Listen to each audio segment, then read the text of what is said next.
Hello friends, அயில மீன் வறுவல் எப்படி செய்கிறதுன்னு இந்த வீடியோவில் பார்க்கலாம். லைட்டாக த்ரோட் பிரச்சனையாக இருக்குது, சாரி. இஞ்சி பூண்டு பேஸ்ட்டு போட்டுக்கோங்க. கொஞ்சம் பெப்பர் தூள் அதிகமாகவே போட்டுக்கோங்க. காரத்துக்கு வத்தத்தூள், மசால் தூள், அதுக்கப்புறம் உப்பு தேவைக்கு போட்டுக்கோங்க. கொஞ்சம் கேசரி பவுடர் கலருக்கு. எல்லாத்தையும் நல்லா மிக்ஸ் பண்ணிவிட்டு பேஸ்ட் மாதிரி ஆக்கிட்டு எல்லாமே மீனில் எல்லாமே தடவிட்டு ஒரு 20 நிமிஷம் வச்சுருங்க.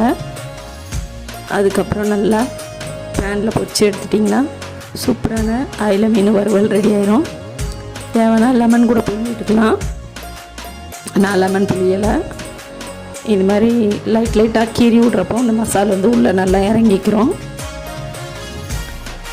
பெப்பர் கொஞ்சம் அதிகமாக போடுறப்போ நல்லா டேஸ்ட்டாக இருக்கும். ட்ரை பண்ணி பாருங்கள் ஃப்ரெண்ட்ஸ். தேங்க்ஸ் ஃபார் வாட்சிங்.